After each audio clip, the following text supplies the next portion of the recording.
देगा। भाई आपके साथ में कोई बुरा कर रहा है, बड़े ध्यान से सुनना, आपके साथ कोई बुरा कर रहा है तो ये उसका कर्म है, उसे बुरा करने दो ना, वो अपना भाग्य बिगाड़ रहा है। और हम किसी के साथ अगर भला कर रहे हैं तो हम अपना भाग्य बना रहे हैं। भाई जो जैसा करता है उसे वैसा फल मिलता है।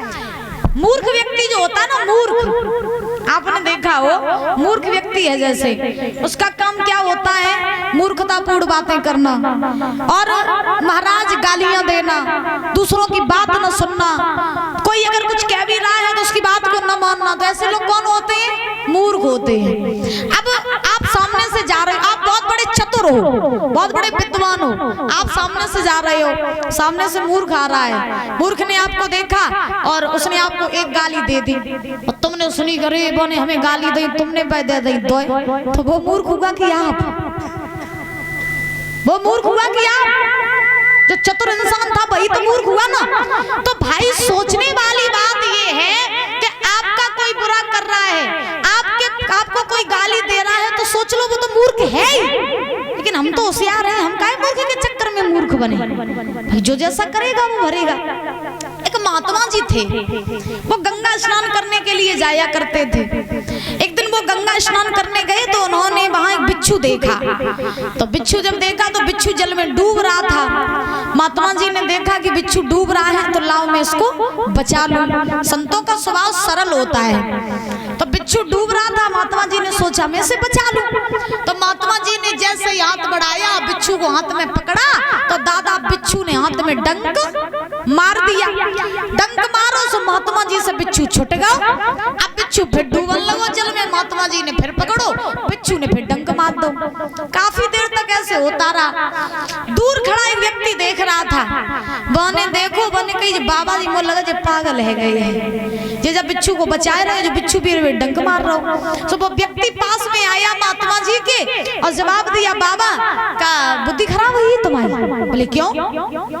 व्यक्ति ने कहा जब बताओ तुम जब बिच्छू को बचाए रहे हो और जो बिच्छू बेर में तुम्हें डंक मार रहा है, अब जो तुम्हें डंक मार रहा हो तो जो मर रहा हो तो जब मरने दो ना, तुम काहे बिच्छू के चक्कर में अपने प्राणों को दिए दे रहे हो, उसे मरने दो।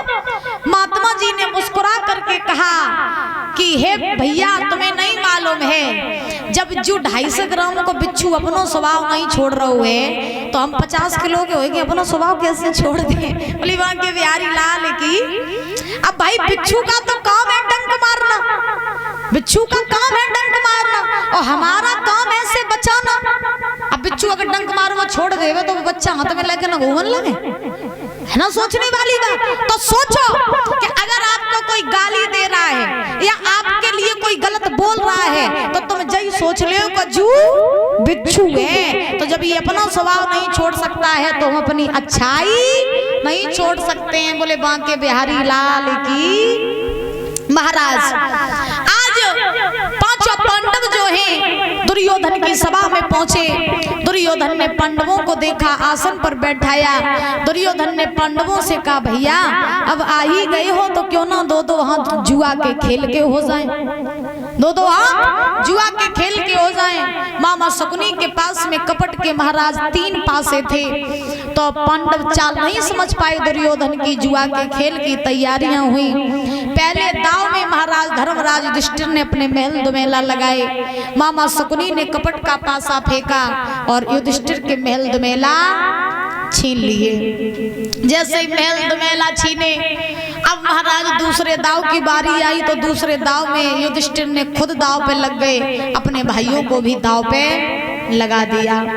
तीसरे दाव की बारी आई जब महाराज युधिष्ठिर सब हार गए, धन दौलत महल दुमेला राजपाट खुद को भी, यहाँ तक कि अपने भाइयों को भी जब हार गए तो मामा शकुनी ने दुर्योधन की तरफ इशारा किया और कहा भैया अब कहाँ लालबाग में सो रहे हो, सब कुछ ये हार गए हैं पांडव, अब अंत में द्रौपदी को भी जीत लो और इसको भी दाव पे लगवा लो और अपने अपमान का बदला ले लो। दुर्योधन ने पांडवों से कहा, युधिष्ठिर से कहा भैया घर परिवार महल दुमेला हार गए, धन दौलत हार गए, खुद को भी हार गए, भाइयों को भी हार गए, अब कुछ और दाव पे लगाओ, कुछ और दाव पे लगाओ। तो महाराज जब कहा कि कुछ और दाव पे लगाओ तो उसी समय युधिष्ठिर ने कहा भैया अब मेरे पास कुछ भी दाव पे लगाने को नहीं है, भला मैं क्या दाव पे लगाऊं। तो महाराज दुर्योधन ने कहा वह सबसे कीमती चीज तो तुम्हारी डेंगा है। बोले क्या? जवाब दिया द्रौपदी। अब जैसे ही द्रौपदी का नाम लिया तो भीम खड़े हुए। भीम ने दुर्योधन से कहा सुन, अगर तूने दोबारा द्रौपदी का नाम लिया ना अपनी जुबान से तो तेरी जुबान खींच लेंगे, मार देंगे तुझे। तो तू द्रौपदी का नाम लेगा तू अपनी मां समान भाभी को सभा बीच में बुलाएगा? अरे तू ये नहीं जानता है कि हमारे कुल की ये मर्यादा नहीं है कि जहाँ पर राजा महाराजा बैठे हो, जहाँ पर ससुर बैठे हो, जहाँ पर गुरु बैठे हो, वहाँ हमारे कुल की बहुएं नहीं आती हैं। और तू द्रौपदी को सभा बीच में बुलाएगा? मार देंगे तुझे दोबारा द्रौपदी का नाम लिया तो। दुर्योधन ने युधिष्ठिर से कहा तुम छोटे वालों ज्यादा उछल रहे हो, बैठा ले। हाँ, क्योंकि अब इसे नहीं मालूम है कि हम हैं तुम्हारे राजा और तुम हो हमारी प्रजा। अब मैं तुमसे जो कहूंगा तुम्हें वही करना पड़ेगा। महाराज ध्यान रखना, युधिष्ठिर ने आज द्रौपदी को भी दाव पे लगाया, द्रौपदी को भी हार गए। तो दुर्योधन ने दुशासन को बुलाया, कहा भैया चले जाओ, अभी तो खेल शुरू हुआ है, जाओ।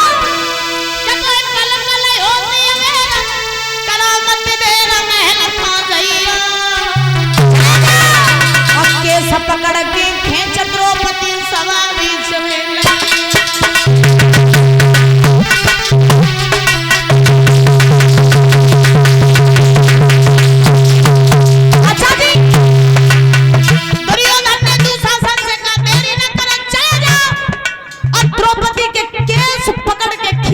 सभा बीच में ले आओ।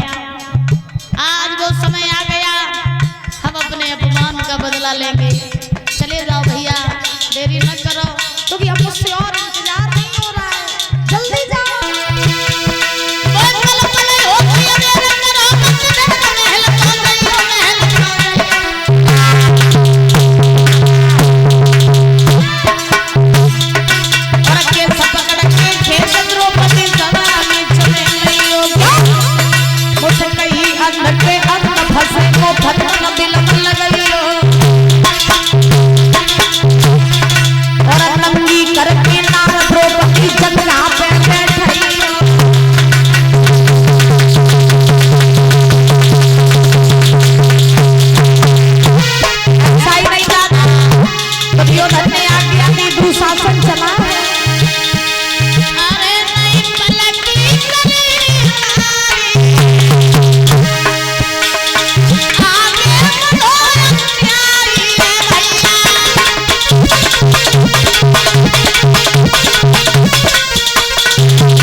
महाराज आज ध्यान रखना कि दुर्योधन ने जैसे ही दुशासन से कहा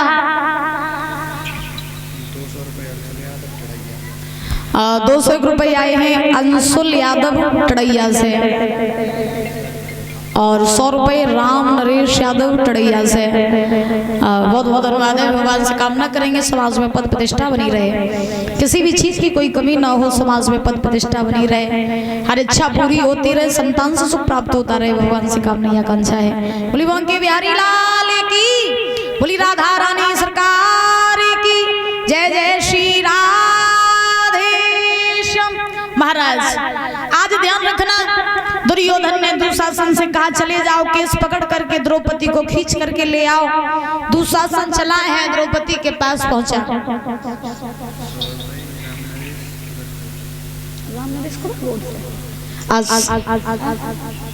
100 रुपए राम नरेश कुदरकोट से ब्लॉक प्रमुख इनकी तरफ से आए हैं। बहुत बहुत धन्यवाद है। राधा रानी की कृपा बनी रहे और हमेशा ऐसे हंसते मुस्कुराते बने रहे। तो जैसे ही दुर्योधन ने आज्ञा दी, दुशासन चला। चलते चलते परीक्षित जी पहुंचा। कहाँ पहुंचा? कहाँ पहुंची हो? टड़ैया में। द्रौपदी के पास पहुंचा। जैसे ही द्रौपदी के पास पहुंचा है दुशासन, तो द्रौपदी भानुमति के पास में बैठी हुई थी। जैसे ही द्रौपदी भानुमति के पास बैठी थी, द्रौपदी ने दुशासन को आता हुआ देखा। आने के बाद में द्रौपदी ने कहा, कहो देवर जी कैसे आए, और बहुत दिनों के बाद तुम मिले हमें, आओ बैठो। तो महाराज द्रौपदी ने दुशासन को बैठाया, खूब आदर किया। दुशासन ने द्रौपदी से कहा, बोले चलो मेरे साथ। बोले कहाँ? सभा बीच में तुम्हें पांडवों ने बुलाया। द्रौपदी समझ गई कि आज मेरे साथ कुछ ना कुछ गलत होने वाला है, क्योंकि हमारे कुल की ये मर्यादा ही नहीं है जो हमारे कुल की बहुएं पहुंच जाए जहाँ सभा लगी हो। द्रौपदी ने कहा, कैसी बातें कर रहे हो देवर जी, मैं भला सभा बीच में चलूं? अब पांडवों ने मुझे बुलाया, ऐसा नहीं हो सकता, क्योंकि हमारी मर्यादा ही नहीं है कि हम कहीं बाहर जाएं। अच्छा, ये मर्यादा तो आजकल खत्म हो गई है दादा। पहले ऐसी मर्यादाएं चलती थी, क्या घर की जो बहू होती थी, घर की जो स्त्री होती थी, वो महाराज कभी भी ना अपने ससुर के सामने जाती थी, ना कहीं बाहर जाती थी। जहाँ पर चार लोग बड़े बूढ़े इकट्ठे होते थे, कहीं कभी भी सामने नहीं जाती थी। अम्मा बताओ, सही बात है? बहुएं ससुर के सामने जाती थी?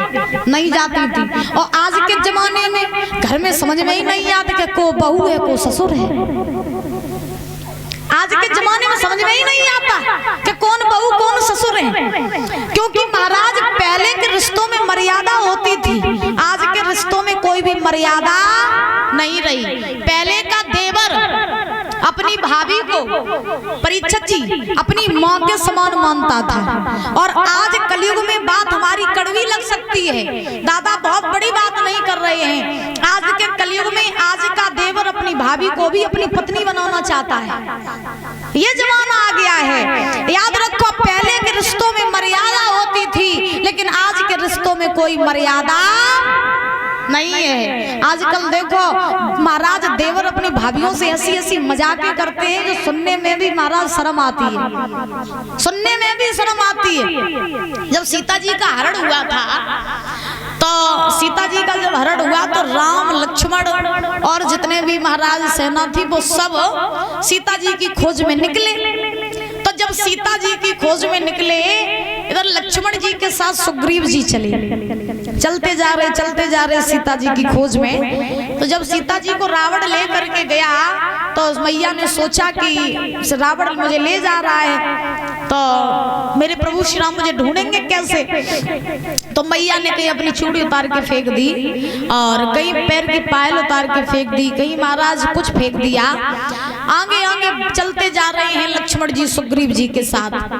रास्ते में आगे बढ़े तो मैया के हाथ की चूड़ी मिली। सुग्रीव जी ने उठाई, जवाब दिया, लक्ष्मण ये बताओ ये चूड़ी किसकी है?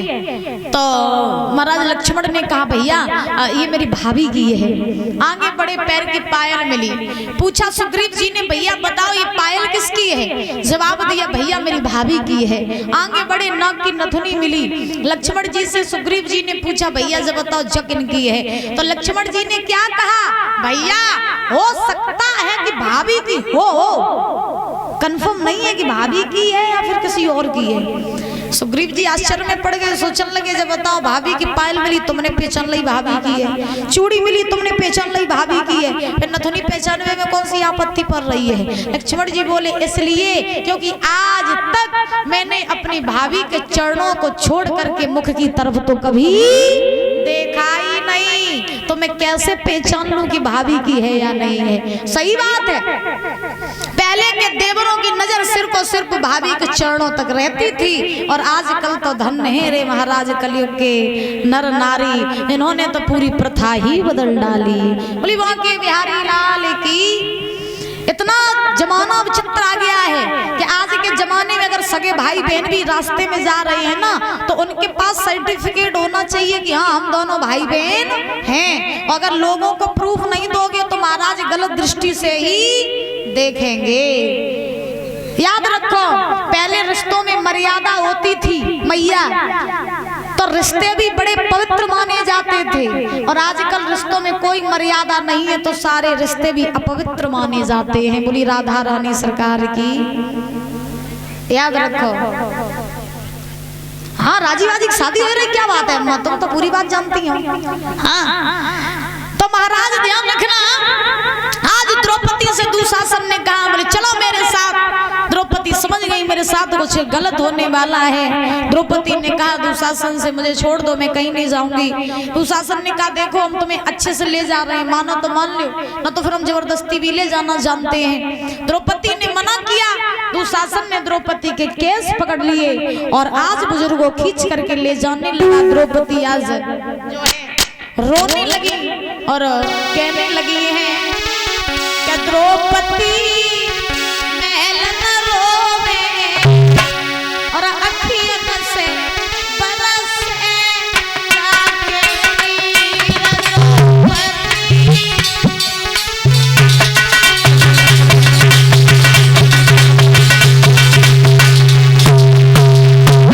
द्रौपदी रो रही है, कह रही है छोड़ दो दुशासन, मुझे जाने दो, सभा बीच में मुझे ना ले जाओ, मान लो मेरी बात। द्रौपदी महल न रोवे अखियन से बरसे जाके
नीर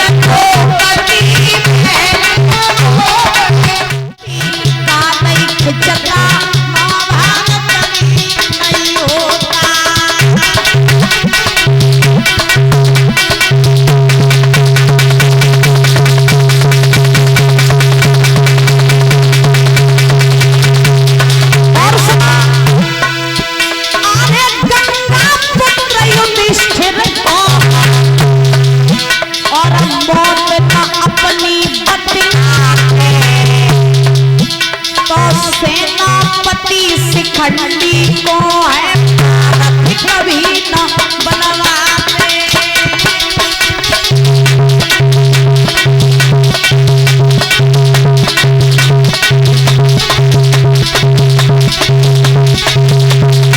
और बाबा अरे बड़ों की सैया पे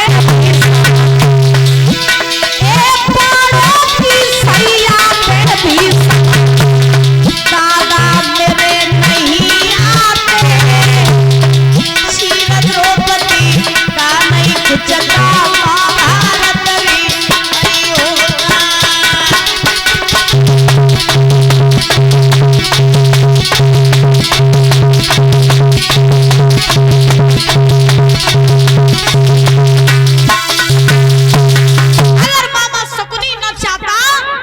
भी महाभारत का युद्ध नहीं होता, लेकिन करो धरो हतो तो सब महाराज मामा शकुनी को याद रखो। इसीलिए कहा जाता है घर में लड़ाइयां हो जाओ करे तो तीसरे को बुलाओ न करो, न मैके वाले को न परीक्षित जी ससुराल वाले को।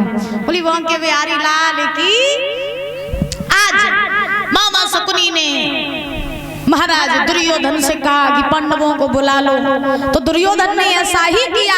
आज पांचों पांडवों को द्रौपदी सहित दादा हस्तिनापुर में बुला लिया। बुलाने के बाद में ये पांडवों ने द्रौपदी को तो छोड़ दिया, भानुमति के पास जो दुर्योधन की पत्नी थी उनके पास छोड़ दिया द्रौपदी को। और ये पांचों पांडव जो है ये महाराज चले और चलते चलते पहुंचे हैं कहाँ, पितामह भीष्म के पास। जब पितामह भीष्म पांचों पांडव पहुंचे तो पांचों पांडवों ने आज महाराज राजा पितामह भीष्म के चरण स्पर्श किए। चरण स्पर्श करने के बाद में भीष्म ने कहा पांडवों से, बेटा तुम यहाँ क्यों आए हो? तो पांडवों ने कहा भैया, मेरे भैया दुर्योधन ने मुझे बुलाया है बाबा, हम इसलिए आए हैं। और ये 151 रुपए आए हैं अंकुर यादव टड़ैया से, इनकी तरफ से बहुत बहुत धन्यवाद है।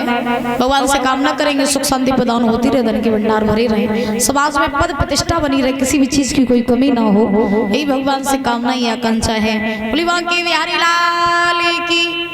पितामह भीष्म ने पांडवों से पूछा बेटा तुम यहाँ क्यों आए? तो पांडवों ने कहा बाबा मुझे भैया दुर्योधन ने बुलाया, हम इसलिए आए हैं। तो पितामह भीष्म जानते थे क्या दुर्योधन ने कपट का जाल बिछा करके पांडवों को बुलाया है।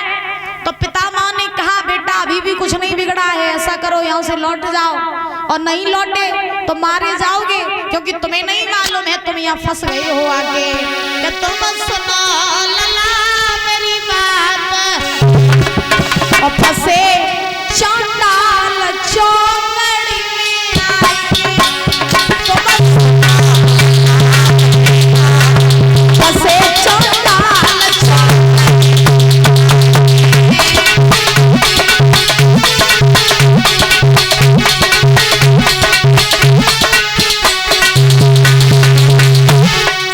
जवाब दिया पितामह ने, पांडवों मेरी बात सुनो, यहाँ से लौट जाओ। आज तो तुम अपनी मर्जी से गए हो, लेकिन यहाँ से बच के जाना बड़ा मुश्किल है, लौट जाओ, कुछ नहीं बिगड़ा है बेटा, मान लो मेरी बात, तुम्हें नहीं मालूम है तुम कपट के जाल में आकर के फंसे हो। नहीं मिलो तुम्हें कोई बहाना, नहीं मिलो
युधिष्ठिर ने कहा बाबा मेरे भैया ने मेरे लिए कपट का जाल बिछाया है और आप कह रहे हो कि मैं यहाँ से भाग जाऊं? आप मुझसे कह रहे हो कि मैं भाग जाऊं? बाबा आपको नहीं मालूम है, अगर दुर्योधन मेरा बुरा चाह रहा है तो ये उसका कर्म है, और मैं अपने भैया का अच्छा चाह रहा हूँ, ये हमारा धर्म है। वो हमारे साथ क्या करेगा उसको वो भगवान सजा देगा, मैं दूसरों के साथ में क्या करूंगा उसकी सजा मुझे भगवान